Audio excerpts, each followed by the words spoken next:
Hello, everybody. We're back on a Wednesday here on the Dot Lot. Welcome, where it's all sunshine and rainbows, and we're not gonna die in space thanks to a bacteria and mold and plants things. It's fine. Oh, thank you out there. Oh, thank you for the subscription, Steph. I'm excited to announce that this month, speaking of, good segue, we're gonna be holding a subathon. A subathon! On our Sunday Fun Day of this month, and let me give you the correct date because I don't want to mess it up.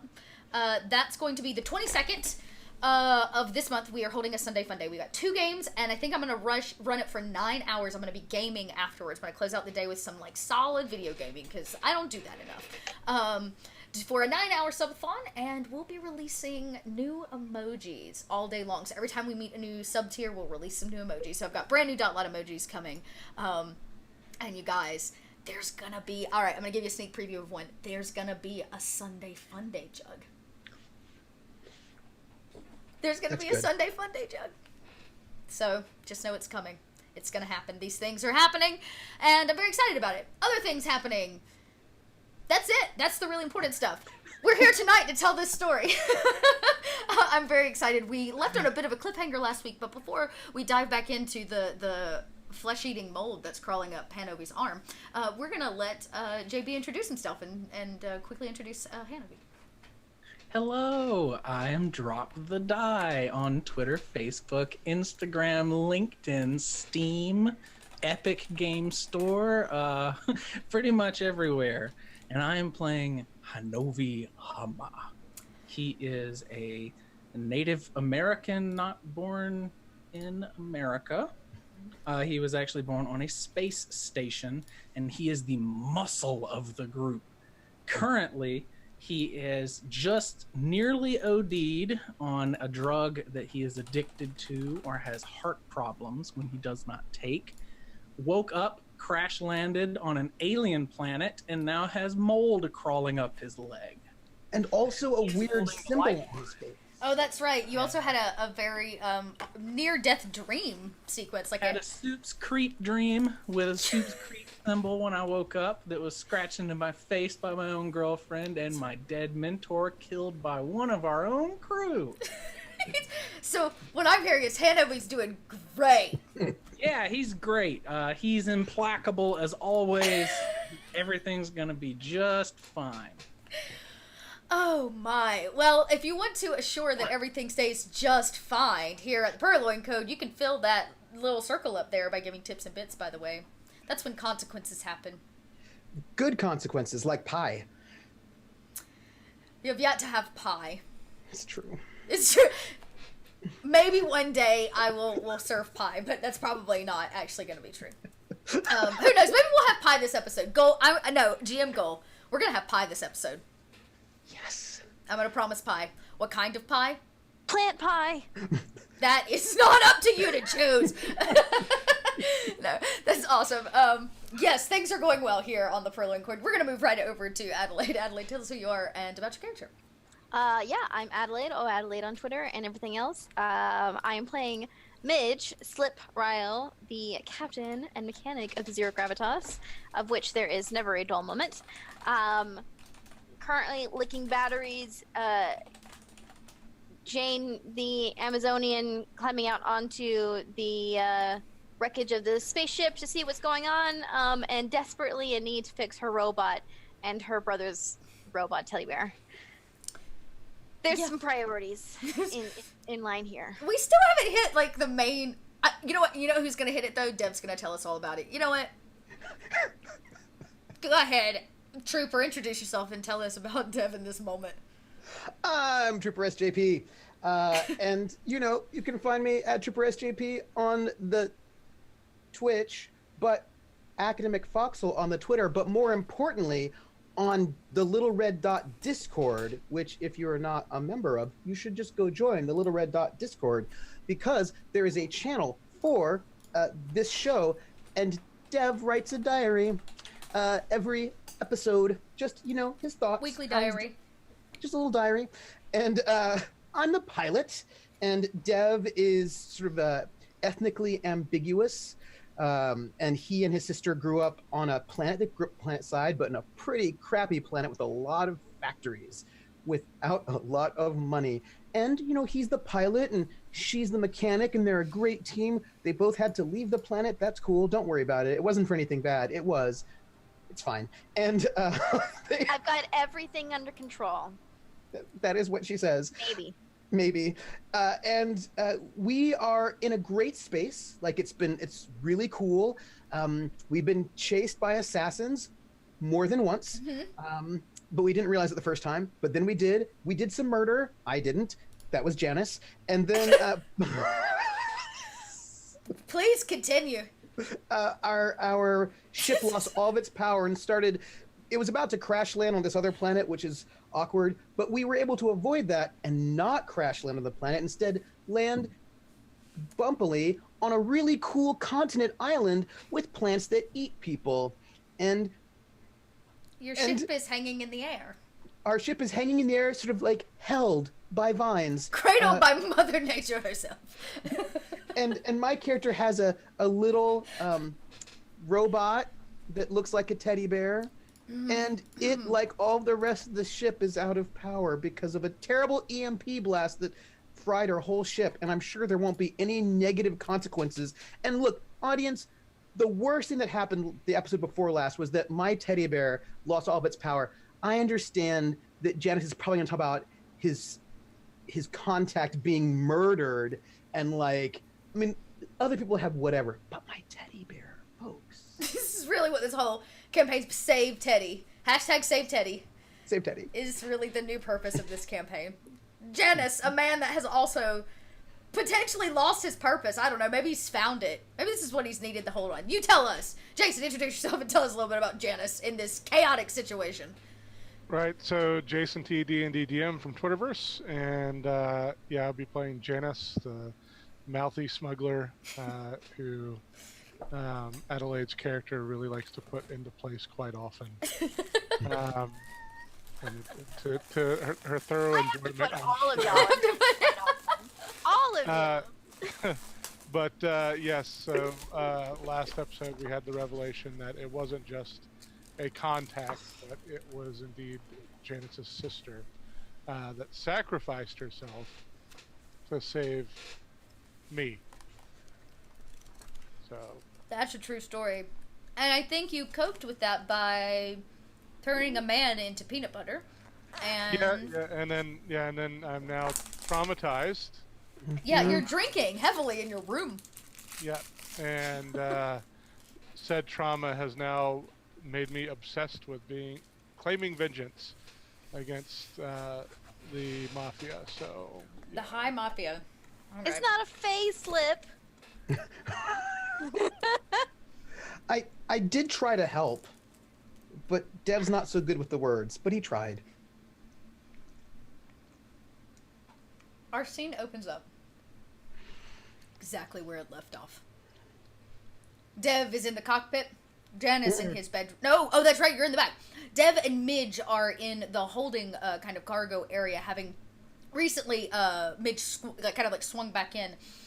Hanovi reaches over and a kind of green amorphous like glob crawls from beneath a crevice between the tightly welded metal. It seems to move over it as something pulls it with a magnet, not attached to the metal whatsoever. It leaves behind no trace, no snail trail. But as it creeps up Hanover, your hand, I am going to need you to make a roll. In this case, this is going to be... Oh, I got to pull up roll 20. This is actually going to be going against your... what is it? It's the intelligence-based one. Your resolve. This will be your resolve. So you'll click resolve and it will roll it against the thing. Do I have any bonus dice from anything? I guess this is like... We have 2 gambits. We do have 2 gambits. I'm not wasting a gambit on this. Yeah. Give it a go. Let's see how you do. Because basically if you fail, you'll take... Yeah. There you go. Okay. All you needed was a 3. Oh, Hey, All you needed was a 3. You feel it. It's kind of cold, and then it goes from being cold to that icy hot feeling of dry ice on your skin as it begins to eat away, or at least attempt to. You can feel it like dissolving or attempting to the layer of skin on top. You manage to, I guess, say fight this. Maybe your hide is thick, right? But you don't take any damage, but you're gonna have to roll every like few seconds as it's actively trying to eat through you. It's like acid on your skin. Now, I have a question. I know that Dev was holding the rope. Has Midge got down from the top of the ship yet? Yeah, she said it's long. Unfortunately, I think you passed it off to me before I got attacked by mold last time. Well, I mean, it's not like I'm dangling. Like, I'm up on the top of the ship, and I just kind of jumped back in. I mean, I'm fine. do you let us know that you're being eaten by... No, but I am going to karate chop straight down and try to flick this shit off of my hand. Okay. Yeah. How are you? What skills are you using to do this karate chop? I'm guessing that's your scrap. I guess it's the only real thing that fits. Yeah, it's I definitely think you're not right. Helm. All right, Yeah, I'm not driving it. You're not. Okay, so scrap it up. Yeah, roll scrap. This is a difficulty. It's like trying to eat through your skin, so it's really stuck on there. Yeah. Oh man. It's bad. Well, Risky, controlled, or desperate. I am flicking it wherever it may land on the ship, just off of me. I would say that's desperation at this point, because again, if you fail, you're gonna have to roll again with your resolve. Effect, standard, because it just wouldn't be on there anymore. It would just fling off. Yes, sure. It would splat against the wall like a true pile of putty. I don't know if it's going to ask me for bonus die, but I should be rolling one extra die on this. There we go. Did it ask you? Okay, good. Mm-hmm. This extra die is for my Wrecking Crew ability. Oh. Strength and ferocity are infamous when striking in melee. I gain plus 1d. Okay. Whenever I send the gambit, blah blah blah. Whip. Nice. Nice. 6. Very nice. You guys, you watch its Hanover karate chops the air, very daftly and solidly, knowing exactly what is, happening, or what the plan is with that karate chop. And it like when he completes the motion, something sticky and gross like against the wall, and it runs down quickly, trying to seek its next victim. Ooh, Dev sees it and just says, Acid mold. seal your suits. Seals his suit. The head piece comes down, airtight. I'm guessing you were probably already wearing it. Of course, because I was piloting. Because, you Right. know, he's always under regulation. Always. Meanwhile, I'm wearing a 3-piece with no jacket. I say, okay.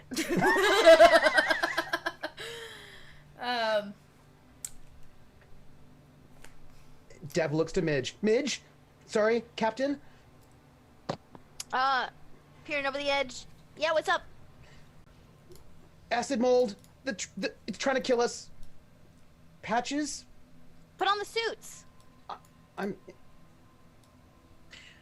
I'm going to turn and walk towards my little like locker in the ship, like wherever it may be. Uh-huh. I'll be right back. Oh my.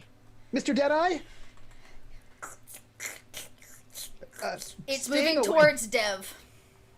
Oh God. Yeah. Oh. Just let me know when I can. I'm gonna get my lighter and open it up and see if I can burn it away.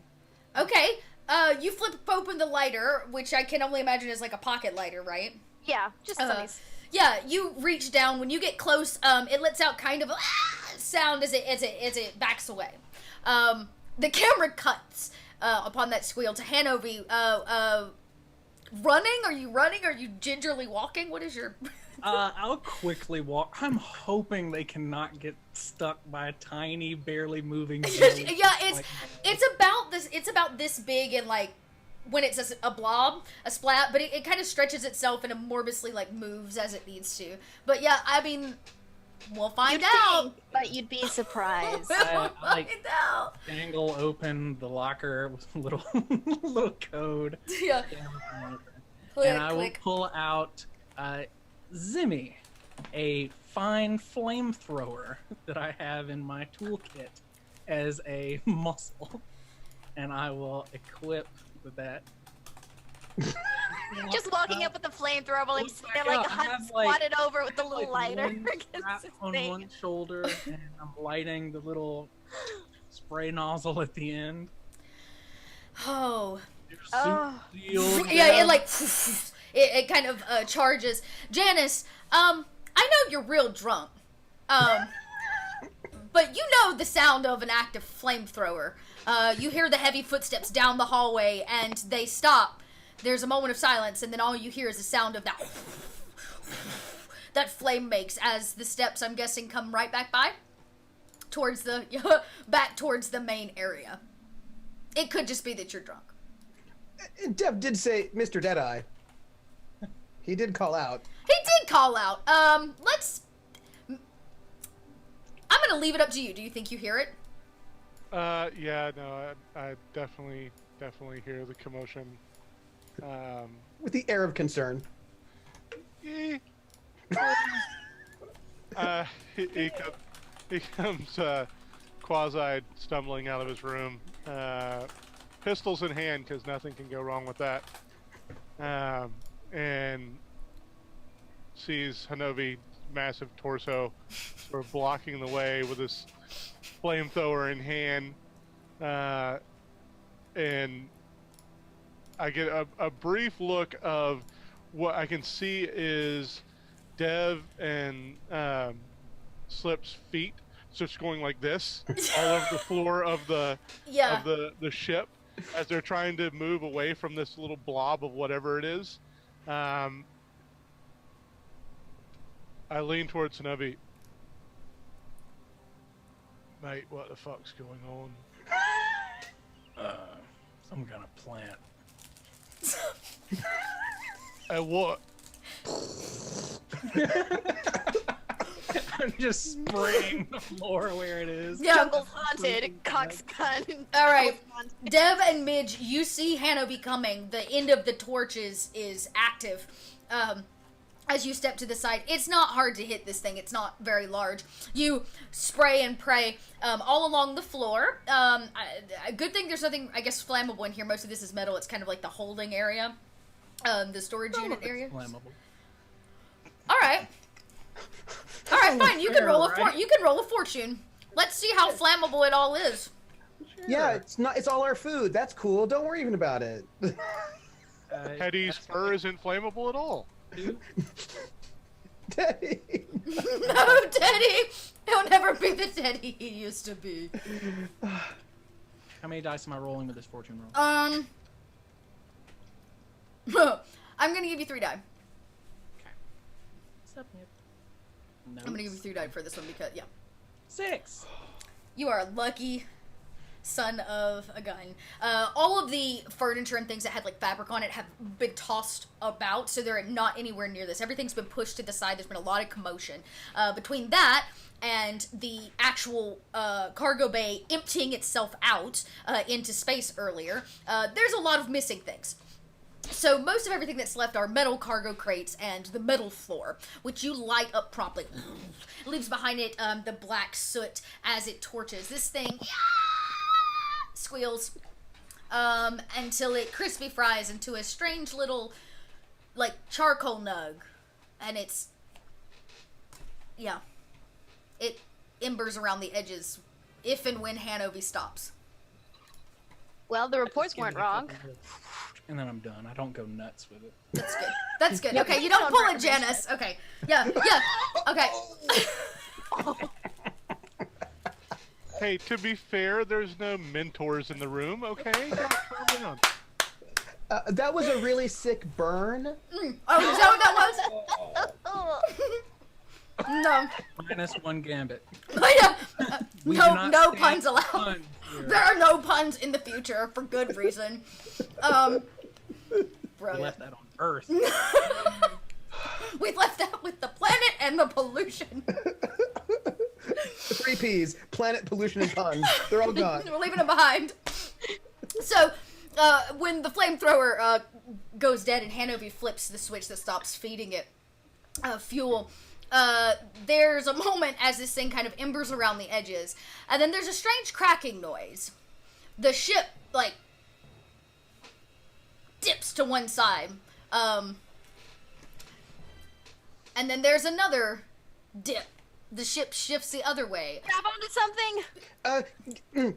Jumps in the cockpit, buckles up. You got a long way to run. You better start running. Oh yeah.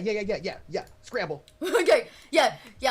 You scramble. The ship is actively like. Who is And anybody? he's still holding this cup full of fleshy plant Yes, viscera. yes, you are.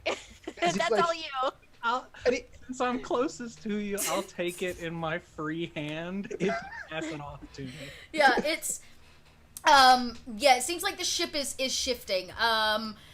Let's see. I am gonna need everybody to. How about this? Everybody tell me what you're doing or what you would like to do, and then we'll roll. Because I think everybody's gonna have a different role depending upon what they'd like to do in the ship. I'm getting right back in that little cranny that I shut myself. Your hidey hole. My Okay. little hidey hole. Okay. Hey, they don't call her slip for nothing. Yeah, for sure. I would say then go ahead and roll. That's a scramble. Mm-hmm. So go ahead and roll the scramble. This is a desperate move. The ship seems like it's actively beginning to crack and break through the canopy. The outcome is probably pretty standard. The ship's still gonna fall, but at least you have some kind of solid hold. You got it. Yeah. Oh. Not nice. good. Great. Not good. Perfect. Who Not else? good. What is everybody else doing? I'm gonna narrate this after everybody tells me what they'd like to do. I think that's my first one. I do have a quick question before I make a move. Does our pie wheel not carry over week to week? It does not. It resets every week. Yep. Oh. It's called It's kinda- teamwork, people. Got to push through. All right, so I'll I assume, yeah, I'll just sort of try to scramble back into my room, Okay. headquarters and all whatnot, you know. Great. You roll the scramble. And I'm going to push myself. Great. Pushing You takes said this was stress. desperate? This is desperate, and for you, if you can make it back to your room, it's still a standard outcome. Again, the ship's falling. The real question is why. And you, Midge. I know why. And I'm going to, since I'm generating a gambit out of this, I'm going to eat a gambit. Nice. Yeah. Good call. Ah! Holy moly! It's the devil. Well, the rest of the crew Okay. is completely dead, but Wow. Janice literally elevates to devilhood. Okay. We'll come back to that. You may just be saving Midge's butt. Dev. Lord, I hope so. What are you said you're running back to the cockpit? I need you to roll a scramble. Hanover, what is your plan? Okay, That's always so I love to surf the character sheet. You I do. have an ability called Unstoppable. You can push yourself to do one of the following: perform a feat of physical force that verges on superhuman, or engage a small gang on equal footing in combat. So it has the same rules as normally pushing yourself. You get the +1d whatever, but the feat basically changes the flavor of what you're doing to fit better for what the muscle is capable of.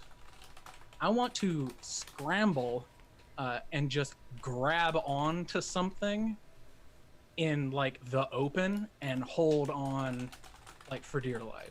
Anchor myself with my own arm instead of like tying myself down or something. Yeah. Okay. Interesting. Yeah, you find... Are you wanting to hang on to something, or do you want to actually, like, into the... I just imagine that I'll be able to grab on to Yeah. something that's hanging somewhere, Yep. like the back of a broken chair Yep. or something that's bolted down and Yep. just... Yeah, hang on. I love that. Yeah, for sure. Go ahead and roll it. And take that... you said the desperate standard and any benefit that gives you. Thank you for all those subs. Or those anonymous shubs. Let me add that extra life. Sorry, gang, that the extra lives come in separate, so I have to add those. But it looks like we got an extra life donation tonight, which does count towards Teddy, the Teddy Fund. This adds +1 effect. Okay. So that means you would get an expert effect rather than the standard. Correct. Okay. Yeah, it would be expert. Or the Or- above standard, like the awesome 4. effect. 4. Okay. Here's what happens. Dev, you, after that first crack, you know what's happening. You bolt for the cockpit. You scramble up and down the hallways. What did you roll? I rolled a 6, so that's a crit Great. for me. Great. Yeah, perfect. How would you like it to look? I'm going to give you that, because 6 is a 6. I'm going to let Janice do the same thing. So Dev feels the first lurch, and Dev has a lot of, he was in the military. You do a lot of drills, and so you practice doing things without thinking very often. Certain things happen, you know your protocol. The minute that lurch happens, he's also concerned that somebody cut that vine, and now the vine's mad at us, and it's going to drop us on the floor, perhaps rudely, because he's a little worried about these plants, because he's read about them. And the minute it lurches, he knows that he needs to get to the cockpit. That's his duty station. That's where he's supposed to be, right? Everyone has a place they need to be in, and that is his place. And so he begins to rush, and he passes, like, he kind of stumbles a little bit, and his hand's going out, and our Hanobi, I'm sure, just takes the cup of strange plant viscera as he's trying to stumble by. Yep. Right out of your hand, smoothly. Smoothly right out of his hand, and he sort of stumbles a little bit, and he rushes into the cockpit, and he's done this, like, these are like cockpit drills. He's done this so many times. He's often regularly pretty clumsy. He can be clumsy at times, but this is a thing that he's worked over and over and over and over again. And he knows exactly how to get from any point in the ship to that cockpit in the most efficient way. And he just sort of like does that jump and slides in, and as part of the slide, his hands go immediately towards the seat belts. It's just like one fluid movement in and out, and he puts his hands on the controls, and he looks for Teddy, and it's that moment where the controls are completely dead because there's no power to this ship, and Teddy is in sort of Teddy's little spot where Teddy sort of sits to sort of help him navigate, and Teddy's just also blank. And so he's done this move, but there's nothing else that he can do in that moment. You get there, the handle shakes with the ever quaking of the ship as it begins to like crack, crack, fall. Midge, you attempt to slip into your hidey hole. One of the kind of quakes or shifts of the ship sends you tumbling directly into Janice. Janice, you rolled 3 6s. Tell me, what do you do? So, as I'm going down the hallway, I see the captain slip out of her little nook in the wall. Imagine, if you will, you've got the ship is like this, and it's slowly turning like this to where she comes out and just start falling down, and I'm coming up this direction. Yep. And I just time it perfectly, and I shout, "Not today, Captain!" And I reach out with my arm and grab a hold of her arm and grab a hold of the door frame at the same time. And as the ship rotates, she rotates with it until she's finally flung up into my cabin. Nice. You sling her up. Her weight with the tumble of the ship, which you timed perfectly, rolls the both of you into your cabin. The door daftly slides shut. It's supposed to be on hydraulics, but it's not anymore. It the way to reeks of alcohol in here. Yep. Hanover, you see this crazy thing happen as you have basically I guess stationed yourself. I imagine in like the corner of like cabinets or something. You're like in there, and you are like a brick as the ship tumbles and cracks all the way down. Oh wait, I can't hear you. I want to hear what you're saying. It's so exciting. I was just saying, if I'm doing what you gestured with both hands, I would be holding the cup in my mouth. And it's like I've got this Vulcan 341K flamethrower hanging on one arm, moving around. I love it so much. You're hanging onto this jar. There's like this green, like it's sloshing. And you're trying not to get it on you. It's a match made in heaven. And finally, the ship comes to a resounding stop. Dev, while you were falling, you were looking out the front window. You're going to be the only one that can see this. I need you. You can roll. Well, no. Your eyes see what they see. The thickness that was the canopy I've got a around keen eye, you. by the way. Okay, great. So the I'm things. very good at that. I'm looking, when you get in your seat, you buck up, you realize it's you and Teddy can't do anything. You look out the front window, and it's kind of amazing. Layers of green, from kind of bush to tree coverage to all of the vines that were holding the ship up, are actively slithering away from your ship as if it is choosing to let you fall. It is making a choice to stop supporting you. And the greenery around you shifts and moves in this kind of unnatural, organic way. And he will just say, even though we're in the middle of chaos, so no one really hears him, he'll just say, we're gonna fall. And like, he like moves, like he has these sort of instinctual motions to move towards various parts of the control panel, but those switches do nothing, right? And as he just is seeing these plants tear and rip away as the ship crumbles and falls. Finally, it comes to, like I said, a resounding halt. Captain? Check in. I'm okay. Janice? You're in the room with Janice. Oh, I'm in the room with Janice. So, oh. He's in there. It smells like alcohol. Remember, you don't know if it's him or the room. Or a little bit of both. Or both. Yeah, who knows? You're a bit shook up. I'll give you that. Clean this up as soon as we get a chance. I'll haul myself to my feet. Lane out the door. Hanovi? You're okay. Bloody fucking welcome. It's your job to save my ass. Thank you. Shape up, soldier. I'll walk over to Hano to take the cup out of his mouth, I guess, as well. I can move my arms. I just kind of hand it to you. Wipe it off of my face. Is there anything... Was there anything changed about the goo that's in the cup? Is it just still plant material? It looks to be, yeah, like plant material. And like plant meat, almost. Okay, You could I was kind of- attempt to yeah. run some information on it, if you have like an actual normal science kit, not like anything that's technology powered. I don't think so. I think I got some stuff in there. Oh, you might. You might have something, yeah. I will do what captains do and bravely venture out towards the giant opening in the end of my beautiful ship. See what the fuck is going on. Great. You attempt to open the hatch manually. You crank. Wait! It creaks Surprise. for a moment as it can't. It's bent. It's like opening they a closed bag. the hatch again? No, we had just a hole in the ship. Oh, before. that's. Oh no, you're right. You went through the hatch. The hatch was open. I'm really glad Janice caught you because you were flying to the back of the ship. Yeah, I know exactly. Oh, I did not put that piece together. Well, you made okay. As you look out of the back of the ship, you have hit the floor.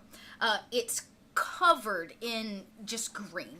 It's hard to even see like what is soft and what is plant life, like what's actual ground. The back of the ship smokes from more damage that it's taken falling, but it's eerily quiet. Usually when you're in a jungle of some kind, or at least the holograms that you've seen tell you that there is birds and plants and life. There are lots of plants, but it Or at seems least to be cockroaches? the only life. Oh yeah, those things will survive a nuclear holocaust. Dev is just like rocking a little bit. He's like, Captain, we have to seal all everything so that it can't get in, whatever that was. I don't know, it's risky. Looks like all the books are right. Toxic plants. I don't know. I sent the message out. They know we're here. We have to seal things. We have to seal things. We have to seal things. The back hatch is thoroughly damaged. Or we can clear a nice spot here for ourselves. Mr. Hyde, the plants move. How much fuel can we siphon off and still get back to the station? I don't know. We've not even much Like- left. We barely filled up. You also technically don't have no circuit board in the ship is currently functioning. So basically, you need something to throw you into space. Can I ask Or find a new ship. a science You question? make repairs. We have enough time. Yes, you can definitely ask a question. So we have an extra vehicle in our ship right now. You do. We have the Stevedore bot. That, That's right. yes, we do. That I stole many episodes You ago. did. It has been tied and like battened down, so magnetized, so you're fine. And Stevedore bots can fly, like, into space and whatnot, but I mean, they don't have atmosphere. But, like, you can be in a... Because, you know, putting the things in the ships and whatnot and cargo. Can it get us from here to the other island? Yes. Dev says, we can get in the Stevedore bot. If you can get it going, Captain. He was going to call you by his... You could tell he was going to call you by your name. But he's like, Captain, then we can fly it over. We can at least fly out of here until maybe they find us. I mean, it's genius, but is it going to hold Hinobi? Well, it'll hold cargo. It'll hold him. He's big, but he's not as big as a big true. cargo. True. Yeah, I'm going to swing myself up into that area of the ship that I know the bot's in, and I'm going to get right to work. Cool. So Just hearing clatter and clamor of tools and everything being shoved, shit yeah, moved around. Yeah, you're pushing stuff out of the way. You're trying to uncover it, basically. Gotta get my workspace. What are the... Does it have stats, Dev? Did I give you guys stats on that? The little, No, like, you cargo just- bot? Stevedore bot. You sort of described it as sort of like imagine one of those like you described it as like it's flying, right? And it can hold two people in the thing itself, but it doesn't have a canopy or anything like that, but it also then has like a holding bay thing. yeah. Okay. So I imagine it being one of those things that you have to have your own, since it doesn't have a canopy, I imagine you have to be in a suit if you're going to be taking cargo from the bottom into it, you know. Right. But it can hold two as crew, and then it's got, Okay. I imagine it must have some kind of, you know, claw. Yeah. So, Dev, Midge is uncovering this thing. You walk over to just check it out. Thanks to our loving audience. As you get into it to just check it out, make sure it's functioning, it's working okay, those kind of things, you realize that there are some spare parts that are in this. One of which is a circuit board that will fit Teddy perfectly. I stop? Like, I just stop. And, like, if you were, I don't know, maybe someone else, maybe you think something bad happened. But, Midge. Yeah, what's up? Wrench. Midge. Yeah, what? Oh! And he just points. Well, give it. Go get him. And he scampers off. Okay, yeah, you run off to go find a nice flat table to operate on Teddy and put in his new circuit board, which hopefully will be enough where you can charge him and he will live. Scalpel. Yes, Forceps. yes. Hanovi and Janice, you guys see that or Janice, are you staying in your room? Now that you've landed, did you come out and follow Midge? Yeah, I've come out once we've landed. Landed, yeah. You guys see the thing she's uncovered. It can hold all four of you. How much altitude it will get and how much gas it currently has, or like, you know, fuel, I guess you could say, is kind of dependent upon, is unsure at the moment. You don't know how far it will go. You do know that you are on a coast. Midge, you saw that. So you are on a coastline. The biggest question is how far do you have to go over the water to get to the opposite piece of land. And are we going in the right direction? And are you going in the right direction? Yeah, you may be flying long ways around the planet. You don't know. Currently, you don't know. If you can get Teddy working, Teddy may be able to give you guys some navigation information if he can find a satellite local to connect to. Hanovi and Janice. Midge is uncovering this thing. While you guys, I say watch her work, you probably stand kind of watch. I'm going to have both of you kind of roll this awareness roll. Let's see. I don't want to do that. I want to play into both of your strengths here. I mean, I would say that you hear a cracking in the forest. Both of you do. Period. It's just that simple. Something has broken a limb. You know that sound. That's the sound of something stepping on the floor. The first sign of other life, other than the crazy man-eating plants that you have come in contact with. You're unsure if it's coming towards you or not. Dev, let's make that roll to save Teddy. That'll be my sister making that roll. Oh, you're gonna do it. Okay, I was about to say, yeah. You join Dev. He's laid out Teddy very, I'm sure, ceremoniously on the table. Candles. Yeah, candles. He's put on his favorite music, and Dev is clearly really, really agitated and concerned about this. Like, this is clearly something that is very, This very... is a big deal. Okay. Yeah. All right, Midge, you're up. Hanovi and Janice. Midge bolts off to go save the Teddy. The two of you are left standing in silence, sans the sound of a single cracking branch. And I'm going to spend a stress to aid my sister as I hand her pieces and parts and do what I can to be helpful. All right. Using my rig skill, so I spend that stress. All right, spend it, Midge. Go for it.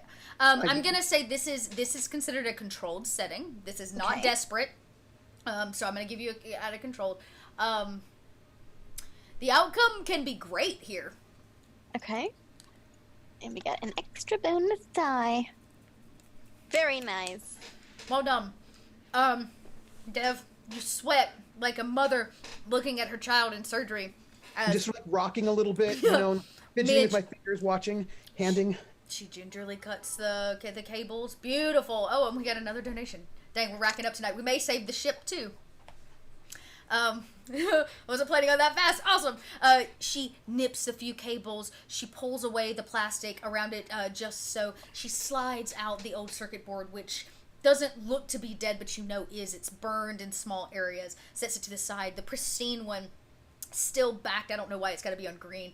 As it slips into the place, she solders the wires on very gingerly, and she hand stitches back up his little backside and flips him over. You guys need to charge him. You're gonna need to plug him up for a minute and give him a charge. There was a little bit of battery left on the one that you attached to the... Yeah, we'll hook him into the wall. While this happens, this is like montage. I imagine Midge's surgical montage of Teddy. I don't know why, but it's so 80s. I love it. And the camera cuts to Hanovi and Janice. The two of you stand there, like I said, in silence. Highway to the Teddy Zone. I look at Janice and I say, what are the chances whatever that is wants to kill us? Right. Given that little puddle of goop did, I'd assume 170%. So about the same chances that Teddy will survive. Yeah, pretty high. I guess that leaves us on guard duty. In which direction and how far in general? You can say towards the denser side, towards the clearer side. Sure. Like, what's the forest around this noise look like, and about how far away would I guess it is? All right. You've seen some things. You've done some things. You're not probably used to the jungle. The forest is not dense near the ground. It's like large-scale leaves and bushes and brush. Think very tropical forest, though the air lacks the same kind of moisture. It just seems to be like... It's like that hot heat in a terrarium, almost. And the plant life is large. Most of the plants are actually above your head. What's rooted in the ground is wide at its base, and you can kind of see through it if you focus your vision ever so slightly. You definitely think you saw something like dart, but it didn't move like a plant. So it seems of moderate size, not gargantuan. Of your size, yes. Okay. Yeah. No, I'm not worried about that. I'll say, chances are something's probably hunting out here, especially if it's mostly plants. They may just have a craving for meat. It's fine. So I'll lean into the ship and be like, "There's a little bit of company out here, but don't worry about it." Okay. Right. So That just makes me worried. my question would be, who hunts for meat on a continent of nothing but plants? The apex predator. The very starving apex predator. Nah. There's gotta be little things out here somewhere. It's one of my favorite vids. Pay attention to Teddy. I mean, whatever. Go. Yes. Your hand shakes as you click him in. You click the little button to begin the charging process. It only takes about 2 minutes. His little battery is finally working. His LED screen's turning on. Ah! The battery grows ever as Hanovi and Janice are talking about the apex predator.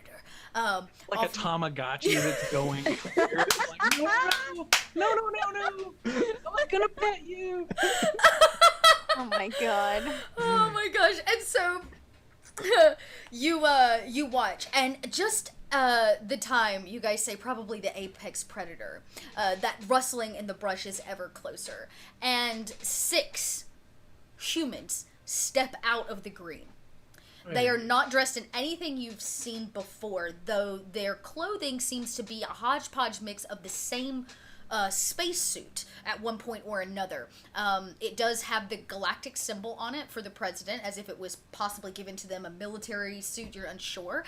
They hold some kind of spear-like weapon. It looks like there's a possibility something shoots out of the end of it, you're unsure.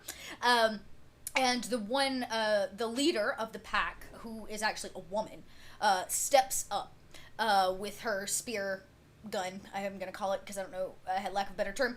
She points at all of you and she says, "I wish we were the apex predator. Who are you and why are you here?" Bing. Teddy awakens. They all point their gun at Teddy. All of them point spears directly at Dev and Teddy. Dev steps in front of Teddy, clearly. They're all pointing as if they've, it's kind of, was unexpected. It did not, they were not planning that. And she says, "I ask you again, why are you here? We came for search and rescue." Feeling a little more confident after my daring surgical expertise of Teddy. I'm going to use my mechanic's heart feature, and I step forward, hands on my hips.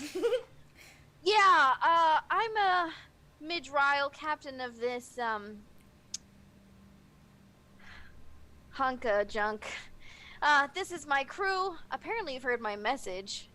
If you haven't heard about me, you should have by now. Little wink.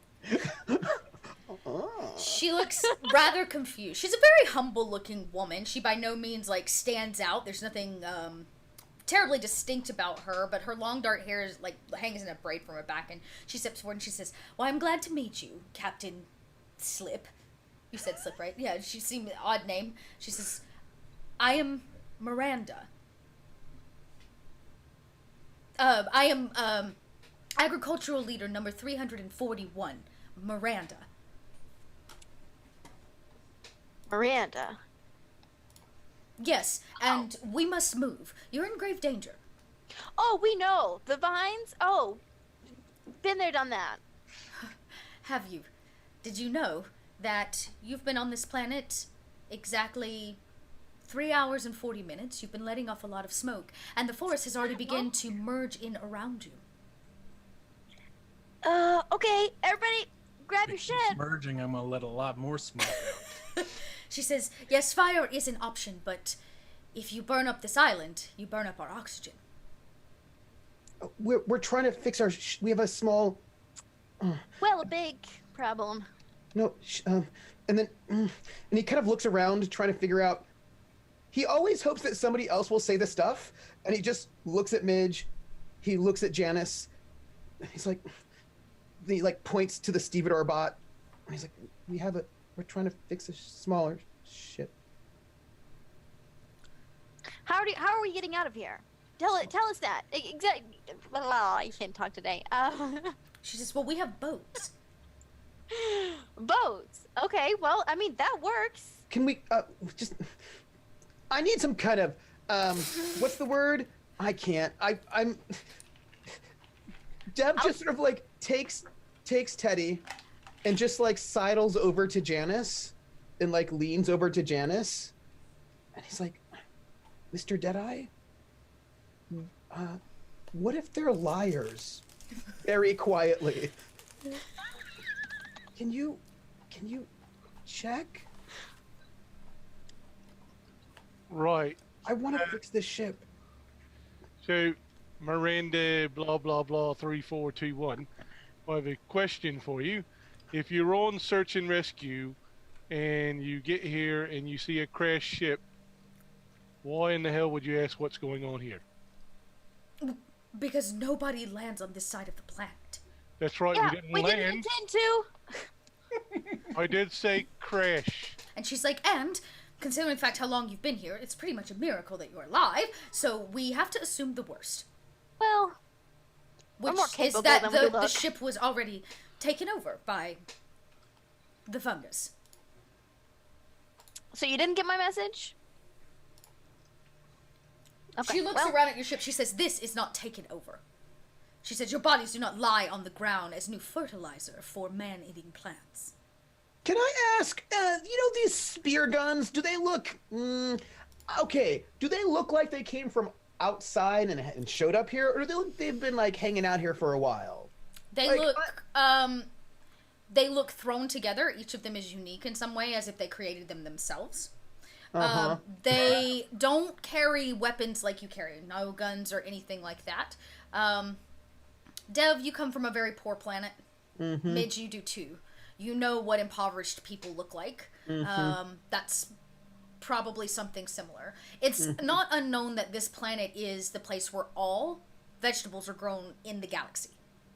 This planet is used for agricultural purposes. This is also the first planet that the humans landed on. Many, many, many thousands of years ago. And many of them stayed. As to why one of the two major pieces of land on this planet is overcome by man-eating plants, well, that's unknown. So I'm just going to lay it all out here, Miranda, blah, blah, blah, 3421. Here's the deal. When I think people are bullshitting me, Deb just pushes Slip to keep working on the Stevedore bot while this whole conversation's going. So this is what I'm going to say. You don't exactly look official, if you know what I mean. It really looks like a hodgepodge bunch of crap that gives me this real kind of, I don't know, Mad Max kind of vibe. Well, I'll just say, you kind of look like you're about to scavenge the ship and take us off and eat us or something. She laughs. She says, we wouldn't dare eat you. We simply wanted you to... Right, just sacrifice us to your heathen gods. Okay, got it. She says, we're actually a multi-denominational culture. Many of the original gods from Earth, some of our people worship, and many of our people worship the new gods. Right. We do not consider ourselves heathens. How about we do this? We give these two people and my lovely crew time to fix up this other little ship, and then we fly on that and follow you on your boat to wherever it is that you're supposedly leading us to. She goes, if this makes you feel better, you are welcome to commute however you choose. I think they'd have killed us by now if they were going to kill us. She looks at her, the 6 people with her. She says, stand down. They're of no harm to us. They are concerned for their well-being. I assume this is why you crash-landed on this planet. Well, it's a bit complicated reasons. And in fact, I walk over to Miranda and push the little government logo in her chest. When's the last time you got any news on this planet? We receive the news that is given to us, fed to us on the closed-circuit channel from the military base. That's it? Y'all don't get nothing outside? There's no need. We're a very busy group of people. Can I just ask? I was in the military one time. I don't know if anybody else here was, but and like all I do is study things all the time. Have I heard anything about like a closed circuit military communication with the planet the island that apparently no one has ever had any communication from? I just feel like this does not. I don't know. So this is like planetary. The hills have highs, right? So Dev, That's you what this is. would know. Okay, so here's a few things. You would know that the closed circuit military like television stations, if you want to call them that, there are multiple channels. It's almost like the military funds its own entertainment. It's its own Netflix, right? It has its own stuff that it puts out. The other things that populate the open sourced network that you can access in the solar system is not regulated, which means you could come across rituals, people sacrificing one another, or worse. So it's a little iffy. This ensures, oftentimes being on closed circuit ensures the safety of the people. That's how it was told to you. I don't know. Dev is just really uncomfortable. And it's just like, Why are you all so suspicious all of a sudden? I think we have good reason to, don't you think? Nah. Yeah, you're right. I'll kind of go over to Slip and I'll like kind of whisper to her, not super close, but just under my breath, and I'll say, Captain, regardless, we're going to have to leave the ship here. And it's probably going to get overrun by plants. Yeah, don't remind me. I'm trying to have a good day. She goes, I don't mean to eavesdrop, but that's an impossibility. One more time, lady. She goes, I'm sorry, the plants are highly deflective of metal objects, only organic matter. Right? Yeah. So they'll actually leave your ship untouched. Well, that's good, because I still got a lot of payments to make on this one. Worst case scenario, we go with these people. And I'm talking louder now. Yeah. Worst case scenario, we go with these people and we make a lot of corpses. Take their stuff, fix the ship, and get off this planet anyway. Dev looks even more uncomfortable. He's just uncomfortable over here. Right? Oh, I'm sorry. Were you eavesdropping on that? My apologies. I am 100% with Hanovi's play, and I like it. She goes, look. I've literally suffered trauma. I have had 14 boxes of stress checked since I got on the ship yesterday. Okay? So Hanovi is over this. She takes that very she gets you. She can tell that there's been a lot of stress on the ship. She looks around. She looks at her people. One of them steps up and whispers something in her ear. It's not terribly quiet, but definitely between the two of them. And he simply says, "The forest grows denser. We must move, or we will be trapped here." Yeah, sounds good. That's what I'm talking Cheddar, about. over. It'd be harder to get back to the ship, overrun by plants, sectioning it off like a white blood cell. He says, once you leave this place, they will disperse. They are only drawing nearer to us. Ooh, fancy. You're gonna have to ignore him. He's had, like, a really bad day compared to the rest of us. He seems frustrated. Come, we must move. Is your vessel... She references your thing. Is your vessel? Is your vessel ready to depart? Probably not. I'll give it a good once over, see if it's running. Slap it with some ham. Yeah. And you a wrench. Run over to it, give it a few whacks. Let's just get a... oh, that is it. That is your rig. No. You gotta roll another one. That was your... Okay, this is a controlled situation. You got it. The outcome, if you smack it Fonzie just right, could be great. Let's see it. Let's do it. It could also be really devastating. Oh, wow. Yeah, you whack it with the... just in the right spot, and it, like... and it sputters on. It hovers just a little bit as it takes flight. She looks at the four of you and the tiny space, and she says, we'll have fun. This will be a long journey. Right. If we fall into the ocean, can you just come back and get us? Can we just make that an agreement now? I thought you did not want on our boats. Well, if the thing. It flies, but you know. We will I'll go assure with that them. she goes. We will assure that you arrive at your destination. Just stick with us, if you can. She jokes at your small, tiny vessel.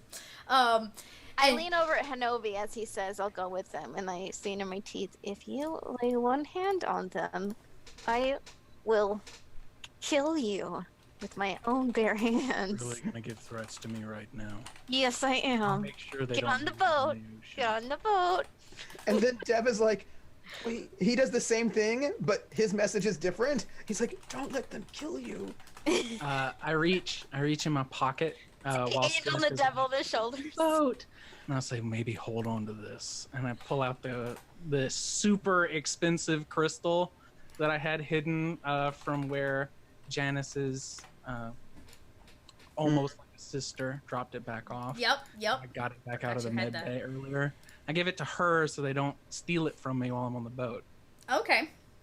Y'all little liars. Who lied? Dev just gets in the pilot seat of the Stevedore bot. That's it. Because it's just all bad. It's all bad. My gosh, we get another $25 donation to Extra Life tonight. Oh, wonderful! That's Yay! great. That tips us over. That means we get to fix your ship this episode, gang. Yes. Okay, so I'm gonna have to. I need to think through this here really quick. Dev just whispers, by the way, to Teddy. He's just like, Teddy, run, and he's like, he wants to run their images. Like, just take photographs of these people, put them through a database with the names we got and that number. Is that even a real person? Like, are they missing? Like, he's a little concerned that these people are, some hills have eyes, some we don't know. So he just wants like to know where the other island is compared to where we are. He's having Teddy, because Teddy takes care of him, just to do a little bit of background research and also, make sure we don't die. All right. Let me update this so I know where we're at, because we're gonna have to set like a new goal now. I think, because that puts us at, holy moly, gang, we've raised $50 tonight for Extra Life. That is like so dang exciting. That just makes my heart swell. Thank you guys so much. Okay, just so I know what's up with that. All right, so we saved the ship. That also, the meter like keeps going over, so if I have all of my stuff right, we should be about there. And a new meter, we'll have to figure out what you guys need other than possibly, I don't know, some charisma skills. So, it's fine. Teddy, you guys kind of take off in the air. It's very difficult for this machine to cut through the canopy. It's literally, as I said, it seems like it's getting denser, as if the forest is just collapsing in on you, moving in to wherever you are. You follow them on foot for a while. Here is what Teddy tells you. Teddy tells you that you're actually not very far from the most outward peninsula of the other piece of continent, or the other continent. But you're significantly closer to the floating fields, which are miles and miles and miles across the floating fields, where they grow all of the food on this planet. More importantly, the floating fields do just that. They float on the ocean. And has its own type irrigation system that runs directly off the water on this planet. And it's vast. From shoreline out, it's about 10 miles across. And length, some of them vary from same 10 miles to some of them as long as 25 miles. And these are the fields that feed the galaxy. There are also multiple cities, well-known cities that populate the opposite peninsula, and the one that you're headed towards is one of the larger ones. You guys break the tree line. You see where the ground, specifically those of you up top, you see where the ground shifts, it changes. Literally all of the roots now show themselves as if it's not dead, but the trees have brought their tree line inwards. And there is a metal wall, giant, about 20 foot high, and about, I would say, from this height, you're going to guess 2 or 3 foot thick, that separates and runs the exterior coastline. You can see their boats, hover boats, sitting along the shoreline. Hanovi, you walk. These people move at a brisk pace as if they know that time is of the essence. They don't say much. They keep a close eye out, making sure and looking for anything that may be out of the ordinary. They seem accustomed to this place, though not like they want to be here, as if they are only here to save your butts and get off. Yeah, and she says, as you walk, she says, "We saw you. Your ship crash. We thought it was odd." It was quite odd from the inside as well. It's not usual to see a ship coming from the space stations above crash on this planet. No, there was an altercation Oh, that led us down here. it's not following you, is it? I don't think so. This is good. I'm glad to hear it. Hanovi takes a deep breath, like, there's too much air here. It's too Not much. used to it. It is definitely something. I guess it's the only thing I've ever known. You were born here? My entire family was. We have populated and grown things on this planet for a long, long, long, long time. Hanovi, kind of like to himself, has that nod, like, ah. That makes sense.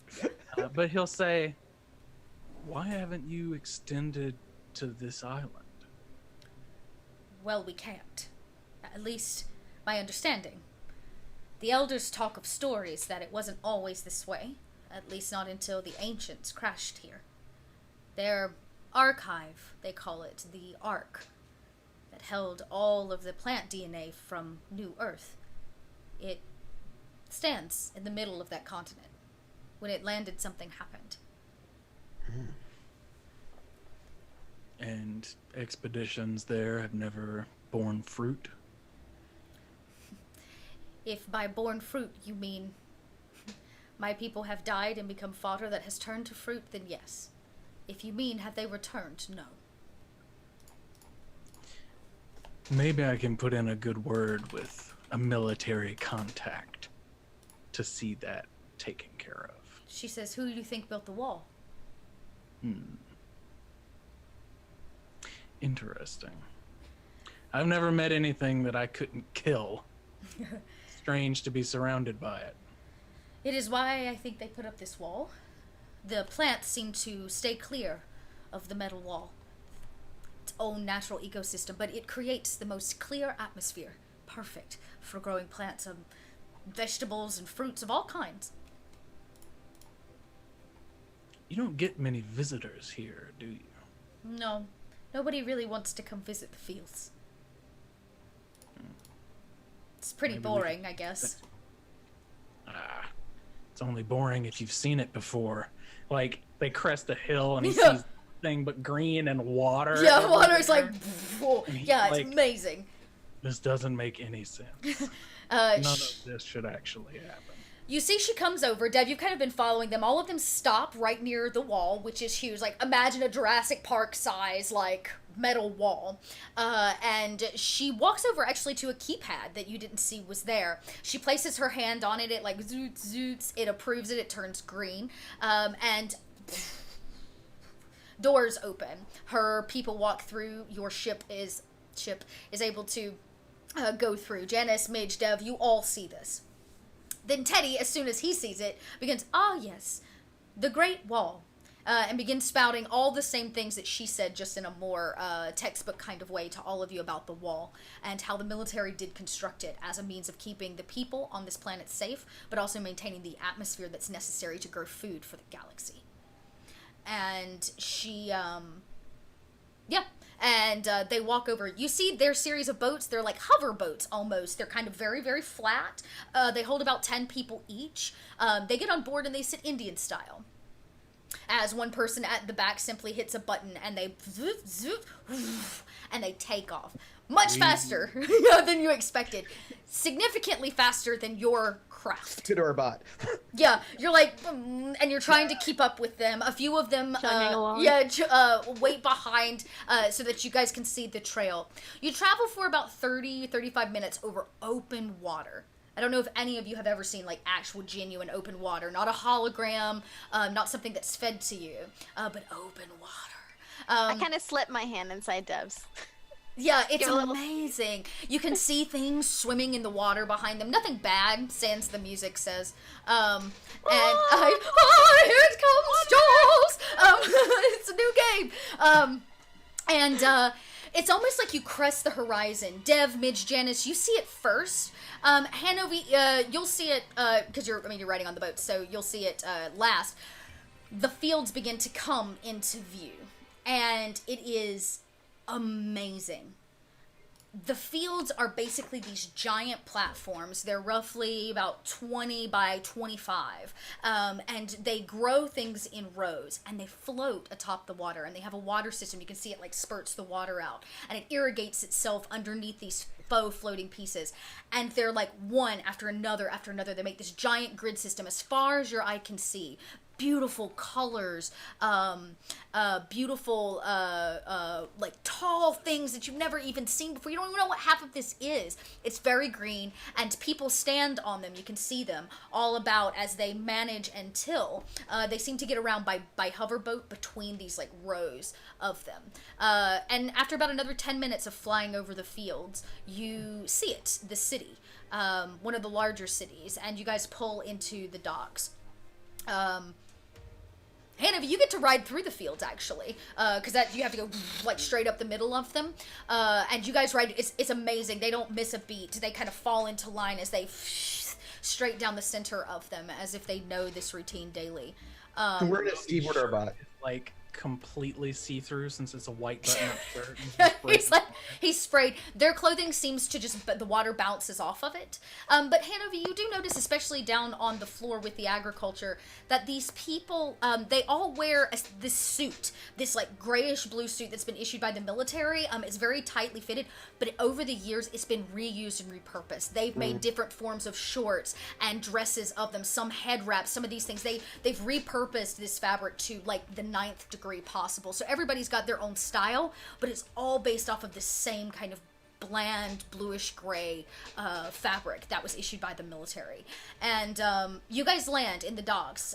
Midge, I'm gonna have you Dev's driving. Dev, I am gonna have you roll to land. It's not a terribly difficult craft to fly, and it was like a straight shot, but I am gonna have you land it because you're landing on what is basically a floating boardwalk. Mm-hmm. Which is not your usual mode here.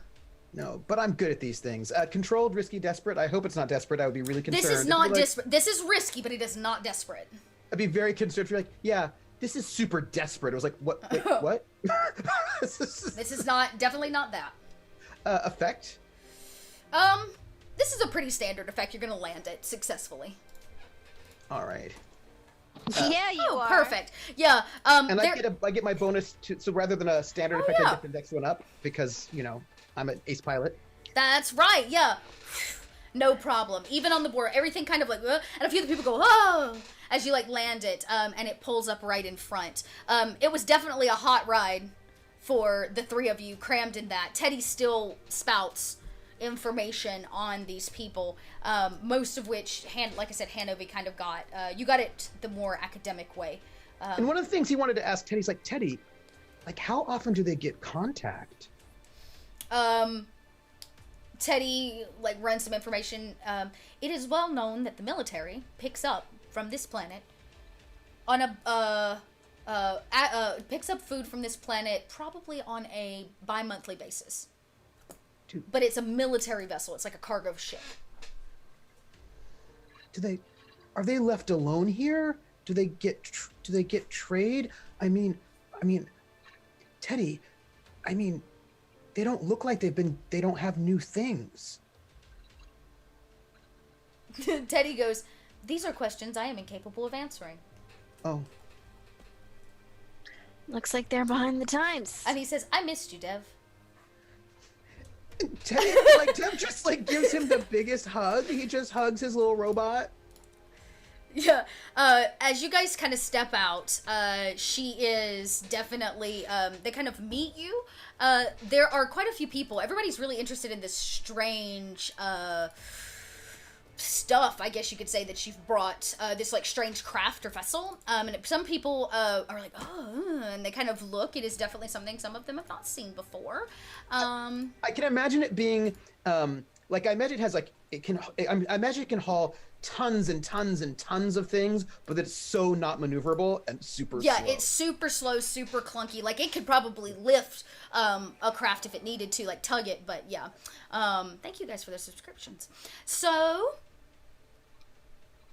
you are greeted. She asks you flat out, how was your flight? I don't think we've ever seen so much water in our entire life combined. The planet is 85% water. Smells good here. Pure atmosphere, thanks to the forest that tried to eat you. Yeah, we grew up in like a, if you can imagine like a pit of dirt with more clouds of dirt. That's about where we came from. So it's a little overwhelming. But you don't grow anything in your dirt? No. Our dirt's dead. Yeah. Dead dirt. Just replace all the water with dead dirt. Yeah. So somebody goes, oh, dead dirt, dead dirt. Everybody's kind of like, what is dead dirt? I don't know. Oh, we're scrabbers. We made it by. And she says, come, come, come. And she's like, all of you, back to work. We're on a time schedule. And everybody's like, oh, and they kind of bustle back. You see a few people carry similar, like,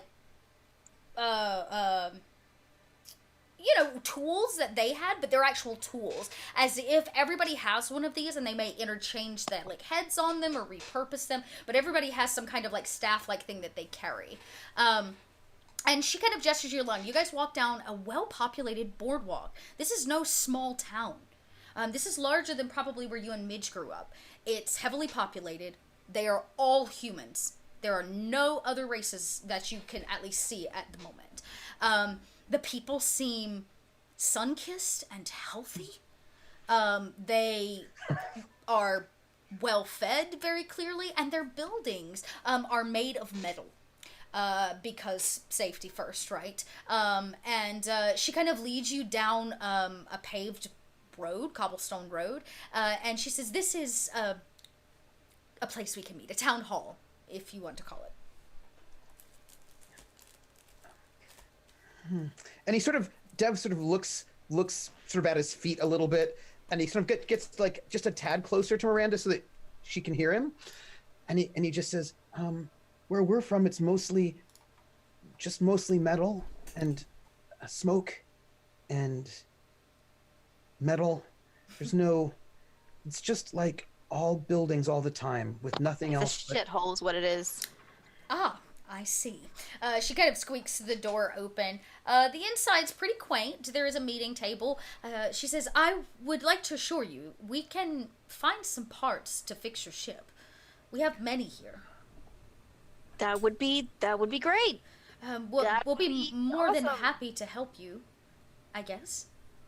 Yeah, but we should probably talk before that happens. We should help you too. What can we do? Help us.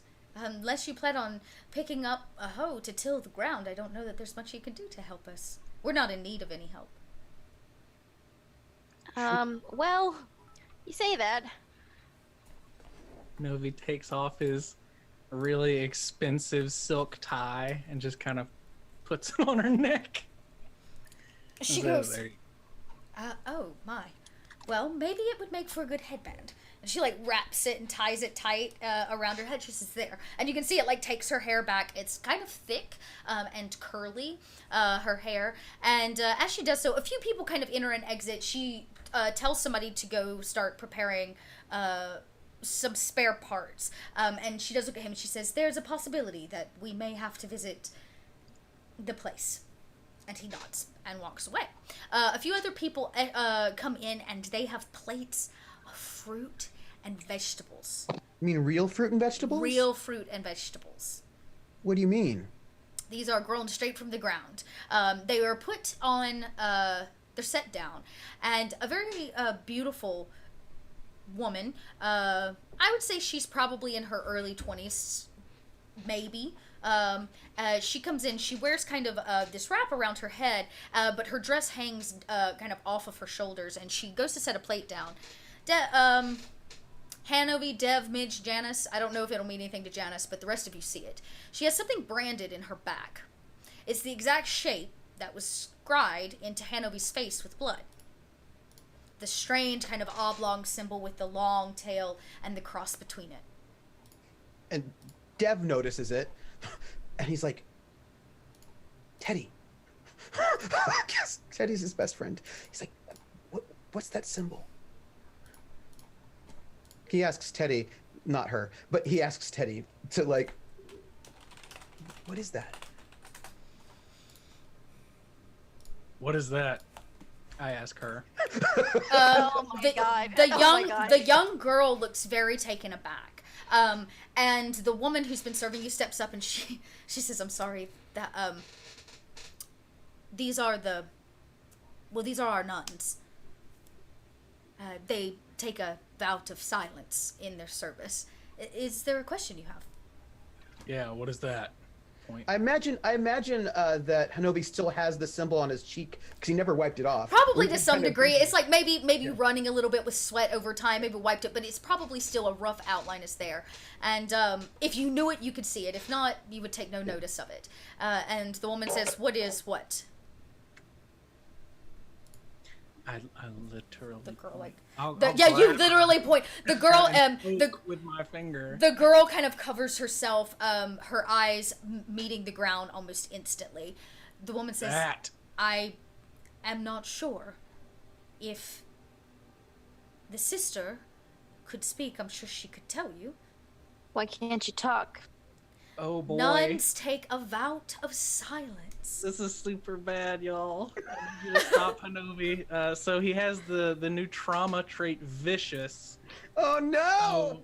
Oh no. Hanovi is going to struggle with one of his traumas so that I can milk some XP for all my suffering. She puts herself between you. She's like, I will answer any question you have, but she can't say anything.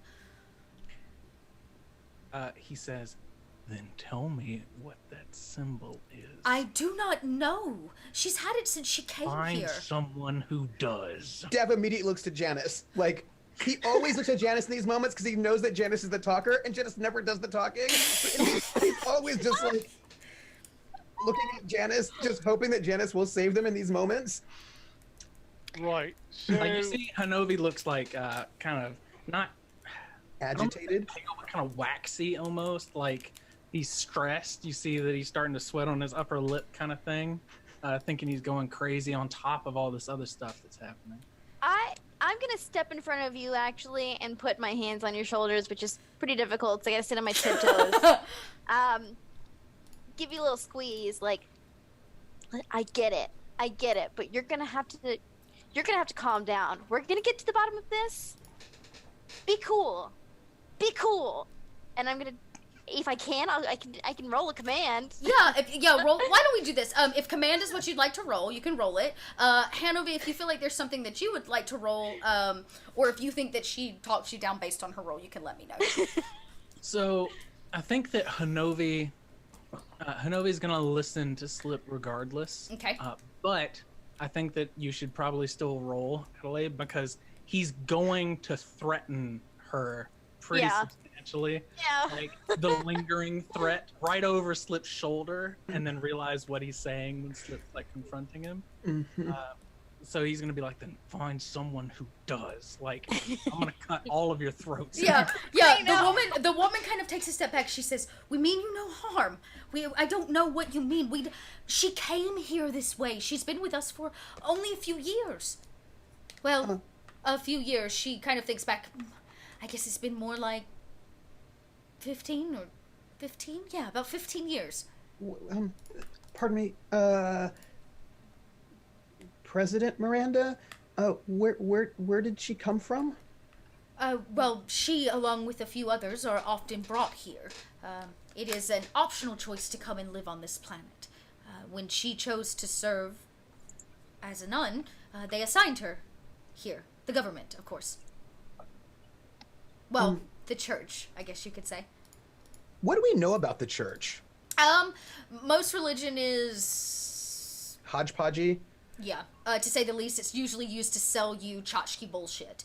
A lot of humans, sorry, that's my honest opinion. Sorry. Woo! I got that off my chest. I see nothing different. I physically see a burden coming off of your back right now, Doc. But there are some races, humans very specifically, because in this system they're considered a very young race, that do hold to old ways. And places like this that are one of the original places of humans landing would hold on to ancient lore, right? It's like a studying about the Greeks. They would worship them in the best way that they knew how. So they would keep up a semblance of what something might have been, or what a reading told them it was. So they probably have nuns. It's definitely not a Catholic church or anything like that. It's now like this just washed concept of a religious sect Philosophy, or sanctum. yeah. Philosophy. And the With the weird mishmashes of like, there might be some sort of ancient Greek thing, but then also Mesopotamian. Yeah. And also like and it's just Kabbalah, so people choose what they need in this universe to believe in. And for a place like this, that's definitely true.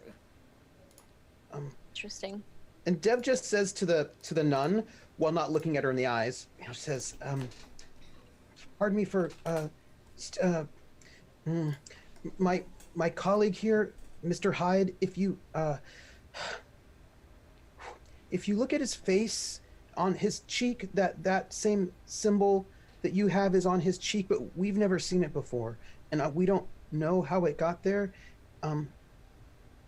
Don't do anything, Mr. Hyde. And he just kind of like reaches his finger up. He doesn't actually touch your cheek because you're Yeah, okay.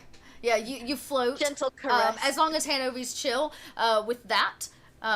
He kind of turns to show. The woman you're speaking to, Miranda, she doesn't seem phased at all. She doesn't probably even see it, based on, like I said, the sweat and the wear. The other girl, the nun, her eyes grow wide. And she again, like, covers it with her shirt, wrapping the shawl piece around her head much, much tighter. We were in the ship, and we were crashing, and he got knocked out in the head, and then I helped him. I fixed him, and his face was normal. And then 5 minutes later, he woke up and it was on his face. And you have it too, and I don't know what it is, and that was weird because he didn't do it and I didn't do it. They're only so maybe you could somehow. She puts a hand on your shoulder as if to please, Lord, take a breath. And you're breathing the cleanest air in the galaxy. Just breathe. And she says, just everyone take a seat. She looks to the girl, and she says, yes. I hate to be the one to have this epiphany, but can the nun write? Like, write something? I know she has a veil of silence where she can't talk, but can she physically write out a sentence? She looks to the girl. She says, Lucy, can you write? And she pulls, like, she's had a lot of her face kind of covered with this veil. She pulls it down for the first time. Dev, you are a smidge shell-shocked. There is this flash that happens in your brain. You're not sure if it's possibly a concussion that you've had from rolling around in your own spaceship and all the crashing. Maybe it's exhaustion, but you're pretty sure that's the president. She looks just like the president. Like all of the studies I've been doing, all that research. Yeah, her face. She doesn't wear the makeup. Her hair's not done. She doesn't look that pristine. It's like if you wiped her clean. And she's just a nun. And this girl nods, yes, I can write. And Dev now is paying close attention as he's like, Teddy, come here. And then, and Teddy, right? Yeah. Floats over because Teddy is, he can hover. And Dev opens up Teddy's central cavity. There's a button. There's a button. And because Deb is into this sort of a thing, there's like a paper notebook, like an actual paper notebook in there with it's a thing called a pen, and he also has a thing called a pencil. He's gotten them and he's been keeping them for a really long time. The woman looks very confused as all this happens. And he hands her the notebook and the pencil. She grabs it with her left hand. He notes this with interest, and he just wants to see what hand she writes with. Her left hand. She scribbles some things, and she does write, and it simply says, "I can't say anything. They will kill me."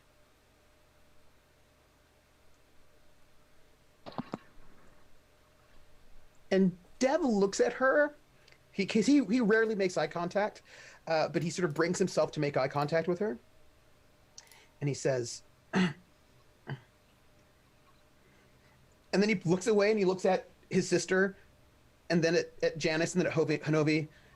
Then he looks at Teddy, and he breathes, and he looks back up at her and he says, "Pardon me, but do I know you?"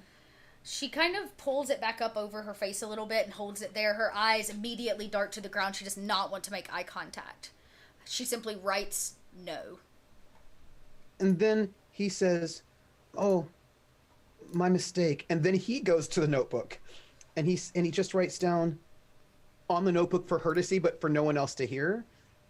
And he just writes down, "I can help, maybe." She responds, "No, you can't. Nobody can." And then he gets this look. He gets that look that he gets sometimes. Midge, you know there's going to be a problem. And, Oh, I know. and he writes down, he writes down sort of quickly now, and he goes, "No, I can help. I will do the right thing. I will help you." Miranda goes, "I don't understand. What are you writing? What is so important? This is just Lucy. She's just a nun." And he says, Dev says, "My mother." And then he just, that's all he says. She says, she looks at Lucy, who looks very young. "Lucy is your mother?" "No, of course not. It's just, I'm thinking about my mother right now. I had my childhood." And then he just continues.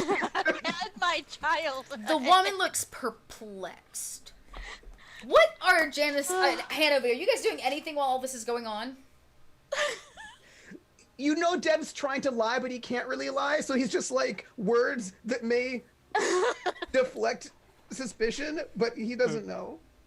I'm Janet- torn between helping you and just watching you in entertainment. This poor sister. Janice puts a hand on Dev's shoulder again and, "Right, mate, I know how much you miss your mum. I'm guessing this young lady reminds you of her, right?" He nods.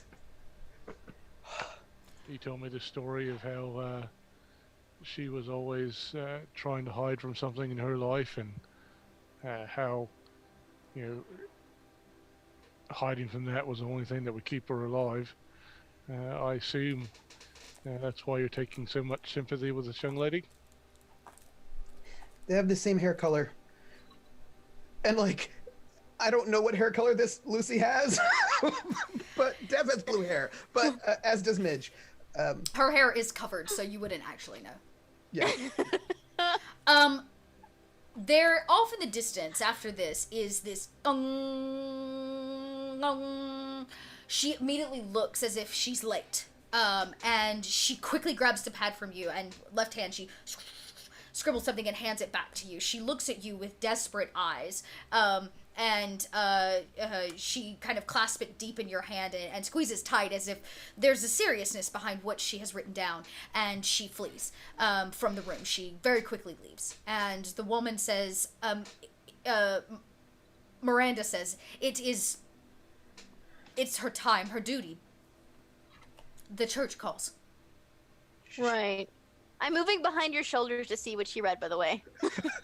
Well, he's not going to open up while Miranda's here, just in case he doesn't know if Miranda can read. So, he just keeps it there, and he's just looking a little, it's a little much for him right now. She goes, we can offer you lodging. We should have your parts, hopefully, by morning.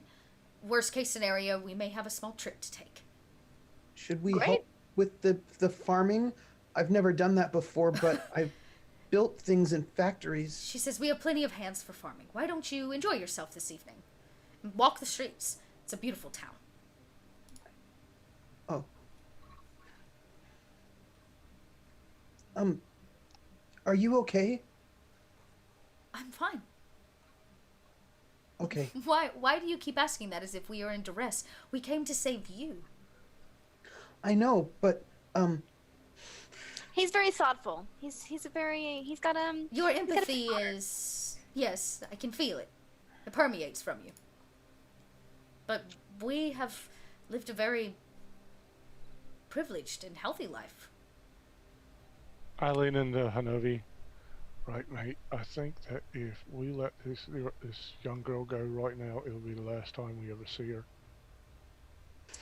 Dev, why don't you look at do you slip a peek at the paper? yeah, I just but I'm waiting for Miranda to be a little bit distracted. Yeah, you can take a quick peek. You're 100% sure she's giving you coordinates.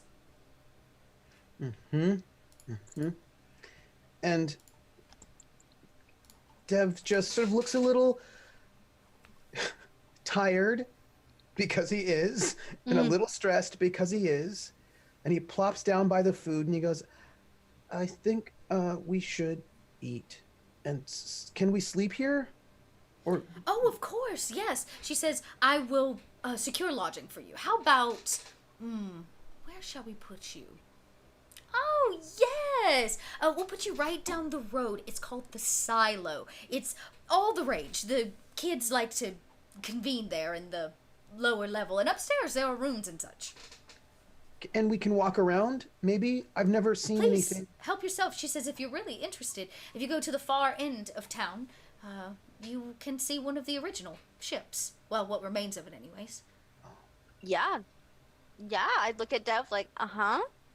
Also, I don't, could I ride one of your boats? I assume we're all going to have to ride boats when we take all these parts back. No, I meant for fun. Her brow kind of furrows. I don't understand. Do you wish to use our tools for pleasure? He's very fast. Oh, nobody's ever raced our boats before. They are used for hauling and transporting things. Well, we're guests here. Why don't we, have some fun? I don't want to put anybody out. It's okay. I'll pay you. She says, fine, in the morning. You can take it for a... What is it you want to do? It's a joyride. You can take it for a joyride. Oh, thank you, Joff, for that rate. You can take it for a joyride in the morning, but you may want to, I don't know, take it easy. Your friend seems a bit tense. Yeah, that's just how he's fine. He's fine. Get some food in him. He gets hangry. Oh, food. We can do food. She got claps. A few more people walk in with more vegetables on trays, things you've never seen before. Strange purple plant that's oddly bulbous shaped. It's got a tough exterior. I'm not, like, the things I've eaten and that Midge, we eat, soy things. Like, we don't eat real food things. Yeah. This Paste tubes. paste tubes. Yeah, a lot of that. A lot of paste tubes. Yeah, a lot of paste tubes. This is not that at all. This isn't even the, like, drop water on it and it grows to look like a plant.